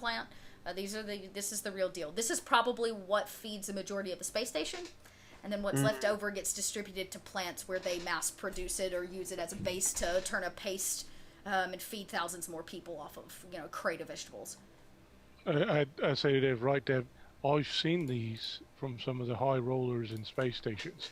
They call it organic. But isn't all life organic? True, There but you have it, folks.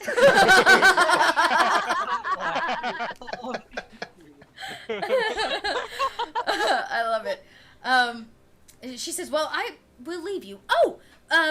She reaches over to somebody that's, like, brought stuff, and she's like, I'm gonna take this, and she plucks, something off the lapel, a communicator, and she hands it over, to Midge, being the captain, and she says, it's a communicator. You can, Get in touch, right? Yes, correct. We got one. Yeah. Great. Yeah. Cool. Wonderful. I never know what you have or not. Well, make yourself comfortable, and if you need something, just ask for Miranda. Yeah. Sure. Great meeting you. Thank you for saving us. She goes, of course. The last thing we want is to lose more people to that forest. And not killing us. Why would we kill you? Well, like I said, we probably need to have a chat at some point. Anyway, food, great. She says, We didn't do anything wrong. We're good guys. I'm going to leave on that. She kind of like yeeks the door closed as if she doesn't want to know. She seems like a simple woman, but there doesn't seem to be a lot of trouble in this place, and she definitely doesn't want your trouble corrupting what she's worked so hard to establish. You watch her. She walks past the window and back out towards the floating farms. And the four of you are left by yourself in this kind of quaint meeting hall area.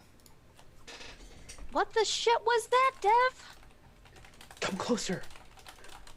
And he just like waits for you all to lean in. Huddle. Huddle. He goes, and he holds up the coordinates. Listen, I think I was doing all that research on the station, remember? Yeah. I think that's the president. Or, that looks like the president. I mean, look, she says that no one can help her, but we have to help her. I know you're never wrong, but I'm just gonna put my hand against his forehead real quick. A little sweaty. It's a little sweaty. He's clearly super stressed out. It does look like coordinates. Teddy runs them. Yeah. Teddy runs the coordinates. He responds, 1.5 miles north. Is it in town? Yes. Well, the outskirts of town. I missed you, Dev. I missed you, Teddy. It's always like he's on repeat. He can't say it enough to get his point across. Listen, I think that's the president, or maybe something we have to do something. We have to do something. We have to do the right thing.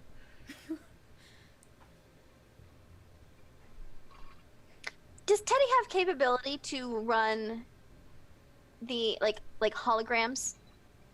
He can show you the same stuff that Dev has already pulled, but he's not currently logged onto any large scale network, so he can't pull new information. He's not a database the way Sys is. Teddy's a navigation device. So if there has been information that has been stored on him, he can refer to it. So the same videos Dev watched, I would give you leeway to say you probably stored on Teddy. So you can access those. He stores things on Teddy because they're safe there, because they're not hooked up to large networks. Yes, exactly. So it's like a close, So I would say Teddy has the videos that Dev has pulled and a lot of the research, but you can't do any outside searching from Teddy. I'm gonna give a quick look around and make sure there's nobody around, and then Teddy rolls one of those VODs. Okay. Rolls them through. The 5 videos that he has are the 5 appearances of the president in her lifetime, which is 300 years that she has ruled. Things additional that are kind of said. The president was elected by the people and mostly by the wealthy, give or take.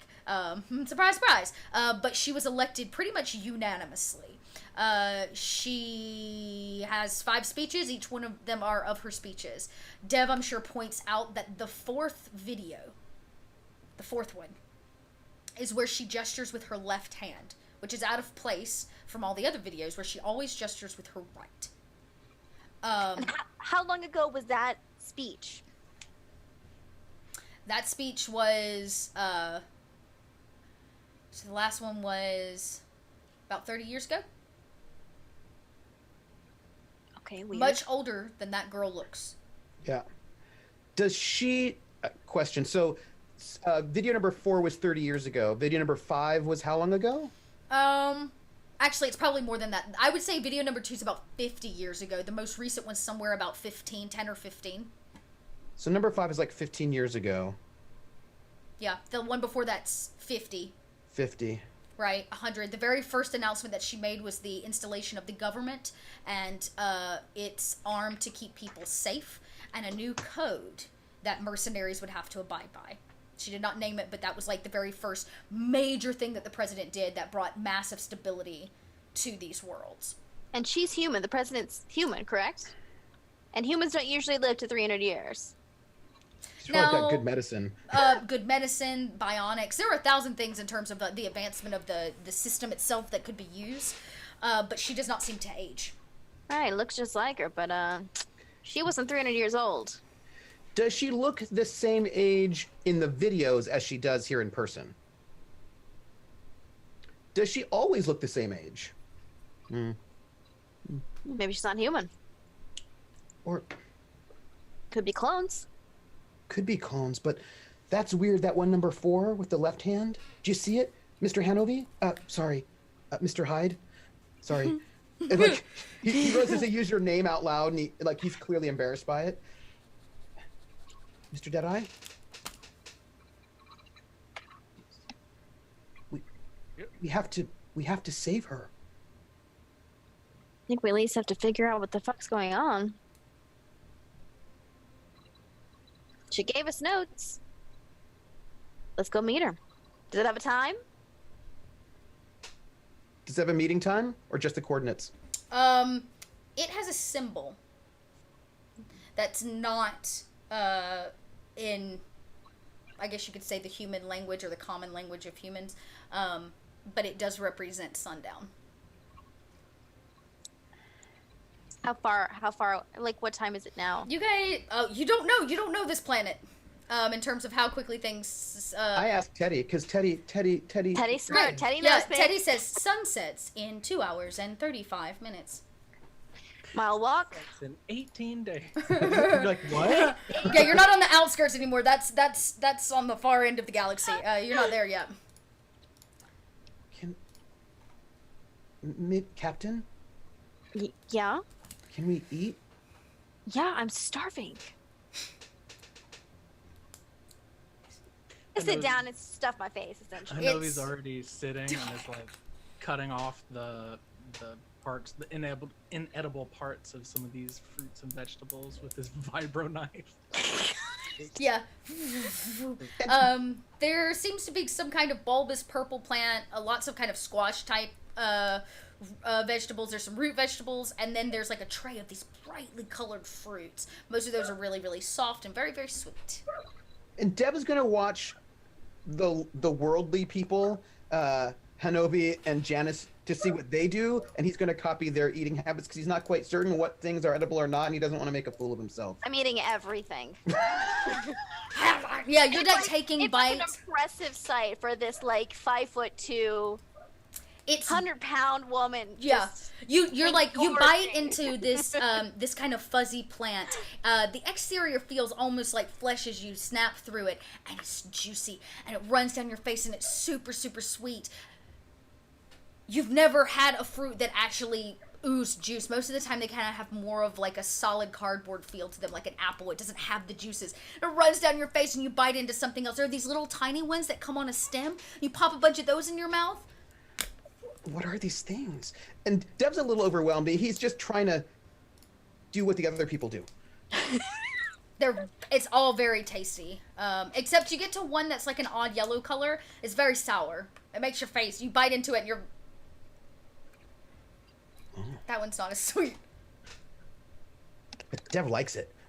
Sanovi's, his vice is usually like luxury. Imagine he's had some fruit in the past, so he might know what a lemon is. Yes, you probably You're would. like- Yeah. He's been to the Michelin star. He'll like reach over and take part of Dev's lemon, and show him. He'll take another vegetable and rub the lemon on it, and then bite the vegetable, and then offer the piece back for you to try. It's like a whole thing. You bite it, it's wonderful. And a little tart, but also refreshing. They aren't great on their own. can we have some of these for later? I'm gonna ask him to bring like a whole You truckload start, with. you start putting like lemons and limes in your pocket and stuff. You guys start loading down with fruit. There is some commotion out in the street. As you guys go out, there is an elderly woman. She's very, very old, hunchbacked. You don't see people this old usually.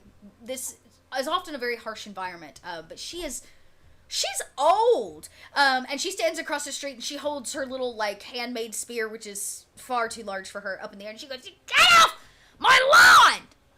And she Like yells, 37? yeah. And she yells at a bunch of kids who like as they like scutter down the lane. Is she just in the middle of the street, or is she like actually She's on a lawn? What might be considered like the sidewalk or whatever, but it is definitely her lawn. It's a small square patch out front of a double stacked building where she probably lives or whatever. It's like across the street, and she looks at own the a house. Yeah. Most everybody here. Most of this is all residential housing, which is kind of also an anomaly in this place. She has a patch of her own grass. She stands on it. It's like 4 foot by 4 foot out front. She must be like a trillionaire at least. And she points at the 4 of you. She says, "You stay off my lawn." What's a lawn? Oh, she goes, "I didn't come all the way here." And she kind of struts and goes back inside. And as you guys look up and down the street, as you guys look up and down the street in this place, it is bustling with life. People are finding homes. You can smell food being cooked nearby. So there's probably a bazaar or like food area, like an exterior food area in restaurants. I don't know, around here somewhere. And Teddy, yeah, right, Shoney's. When you, with some of everything. And when you walk out the front door, Teddy clicks on beep, beep. Yeah. I Teddy, come here. And I get Teddy to come visit me. What's going on? Beep. You can see, I don't know, I'm sure he's got like an LED screen somewhere. Maybe it's in his belly. You open it, it looks like he's got like a radar, and he's pinged the location, the coordinates location. And he's doing the like beeping, getting ever closer. He's your metal detector, as you're quite far away at the moment. Can you do that a little quieter, Teddy? We're trying to be stealthy here. Beep. Thank you. Beep. I missed you, Teddy. Beep. He's in full on stealth mode now. As the 5 or 4 of you walk down the streets, seeing what there is to be seen here in this quaint farming community. Maybe you can find out more next episode and meet the Silent Nun. What do you mean next episode? Next time. No. I didn't Teddy- have to Teddy's stab her. Yeah. Yeah, Teddy goes hunt for Red October. I love it. I love it so much. All right, with 2 minutes left on the clock, let's go around. Tell us who you are and where we can find you online, and I will drop some links to everybody's Twitter, I believe, here in chat. And we're going to start backwards of the way we started, so let's start with Trooper. I'm Trooper SJP, and you can find me at Trooper SJP on my Twitch channel, where I play some story-heavy video games, or at Academic Foxhole on Twitter, where I wonder about the nature of the universe, and like, what even is Twitter? Like, what do you even do that? And you can find me on Little Red Dot's Discord, because it's excellent. Aw, thanks. I sure do love the dot lot. Oh, speaking of, if you join the Discord, if you join it before the subathon, you'll gain access to all of the new emotes coming out. 15 of them. 15 new emotes. I can't tell you all of them, but I can tell you some of them. There will be a dot lot and a jug. Okay. I can tell you that. Okay, there's 2. I've told you 2 today. There's a jug, and there's a pie. special dot lot one as well that's coming out for everybody. So come join the dot lot. Oh, right. Yeah. Are you in any shows? Did I miss that? No, I just needed to ask. The food they brought us, was any of it pie? None of it was pie. I feel like between fixing your ship and Teddy today, you guys got your pie. We don't get any more pie. You've had your fill of pie today, and pie was the gracious support of the chat tonight. You guys, this was a really impressive game. Thank you so much. We earned a bunch for Extra Life, and this is the most that has ever been paid out to this cast on the Purloin Code in one session. Ooh. Ooh. So you should know that every dime that you spent that wasn't on Extra Life goes usually back into the channel, but it actually goes to pay this awesome cast so that we can feed our fur babies or feather babies or whatever JB and I are meeting in December. Hey. That's awesome! Oh, that's right, at PAX. You guys are going to meet Yeah, at we're PAX. both going to PAX Unplugged, so we will both be there in case That is the viewers will be there. fantastic. Ice cream. Mm-hmm. We're gonna cook breakfast. We're rooming together. Yeah. Yes. I love it. Speaking of, all right, let's keep moving. That goes straight over to Jason. Jason T, D&D DM from Twitterverse here. Let's see, another awesome episode, obviously. The revelation of who this person might be is going to be mind-boggling. So I can't wait to see where You're it goes. so close to the truth, you guys. You're so close to the truth. We So- can't handle the truth. That's also probably true. Yeah, it's going to be interesting to say the least. In regards to where you can find me, obviously here, I've got a local convention called MaceCon in Charlotte, North Carolina that I'm going to be GMing a game for Very nice. on November. And then obviously I'm part of the B3 at C team. That's letter B, number 3, word C. And we're essentially running a tabletop gaming cruise in the end of January, and I've been asked to head up the D&D portion of that. Amazing. So, one of the games that we'll hopefully be having is a game actually on site at a Mayan temple complex. Wow, that's amazing. So, yeah, It's badass. fun times ahead. Wow. I think that moves us over to Adelaide. Yeah, I'm Adelaide Gardner on Twitter. I have Wednesday. Next show we might be playing Friday. I think it's next Friday though. Every other Friday I play a Genesis system game. It's high fantasy. I play a cute little fawn, dryad, a librarian, not a fawn. And it's on go_JG's channel. And I also play a game on Sunday where I play a human, maybe. That's a barbarian, and it's super duper fun for me. And I am so looking forward to next Wednesday, because this shit's getting lit. That it is. It's definitely stepping up a notch. We'll see how it goes. I didn't know if you guys were gonna get to the nun today, so I'm kind of glad you did. But I'm kind of glad that the conversation that is gonna happen has to happen next game. So good. All right. And JB. Hi, I'm at Drop the Die on Twitter, and I am fairly sick today, so I hope I held it together and muted all of my coughs. If I didn't, sorry. You can find me here on Wednesdays. You can find me on Twitter every single day, because it's what I do. The big project that I'm working on right now that is picking up a lot of steam and heading into the final little edges of the project to get put together is Taverns, Inns, and Tap Rooms in Hell. Amazing, To be amazing. released with the Descent into Avernus stuff with D&D 5e. Yep. So on Twitter and check that out, or you can find it on DM's Guild. It's scheduled to be put in a bunch of bundles and put on the main page and stuff like that, so I really hope I get it finished in time. But yeah, and all of that good stuff. So come to Twitter and discuss with all of us the definition of the word organic. Yes, please come discuss that with us. We'll Yeah. hammer that out. And the religious tchotchkes, you know? And religious Don't trust. pay $1.77 for one banana because it says organic on it. Correct. Yeah. It's. It is more- it I was is gonna say, I feel like this is a conversation for the We void. can talk about religion, the word organic. We can Yep. talk about No All GMO kinds of bananas things. in this chat. all of the things our parents won't talk to you about. We will talk to you about on Twitter. It's true. Fair. Come join us in our debauchery.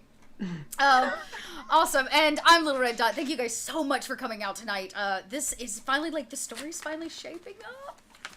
It's finally shaping up. I am excited to announce that as of this week, we will start launching some kind of additional bonus content with the cast where we talk about the show. That's going to start going up on Patreon. If you are not a Patreon supporter, you can do so for as little as $2 a month and gain access to a ton of stuff, including cool things on the Discord, monthly chats with me, and to top it off, you're now going to gain access to these like after shows or additional content pieces with the cast. We've already got some out for Witch Girls, and we'll be doing the same thing here with these guys. So we'll let you know what that looks like and when it's out, but the only way you're going to gain access to it is to join that Patreon. So we'll keep you guys posted on that.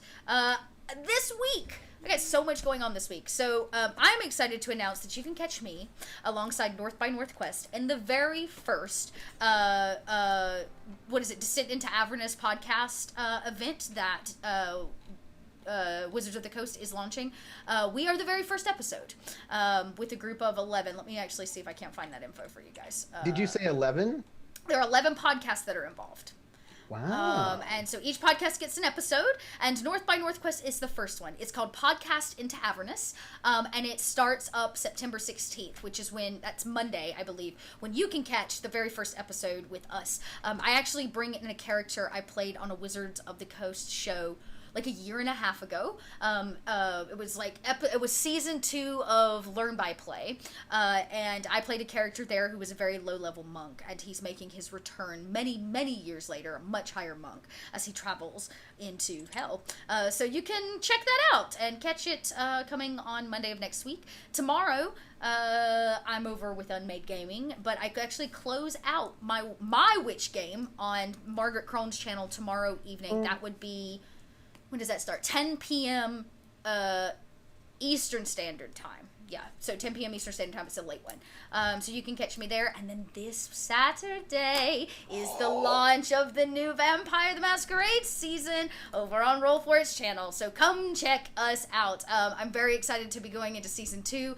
This one's called Silence of Shadows, and happens 10 years after the last season. So if you guys want to see what Dakota's been up to, if you want to see Dot in like amazing dreads, you have to watch the show. And my dreads have gotten bigger and more intense. So excited. You should know you cannot, in fact, buy fake human teeth on Amazon. I tried. That's unfortunate. I wanted to tie. Oh, really? Because I don't have it.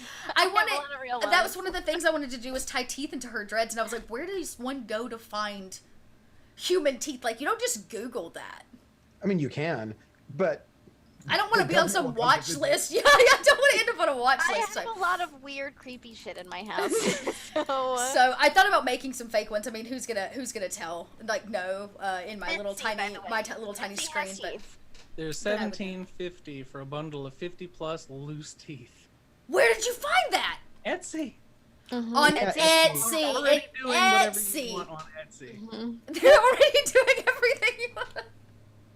Well, I guess I might have to go check Etsy then. That being said, we're going to leave you guys on that traumatic note of me putting and dreading teeth into my Dakota dreads, and we will see you the rest of this week for a lot more storytelling and a lot more dice rolling. Not here on the Dot Lot, but in a few other places, so check out my Twitter for that. And until next week, contemplate. Is there a president? Is there a president? I don't know anymore. I don't know. Thank you all so much for saving Teddy and saving the ship. They are greatly appreciative of it.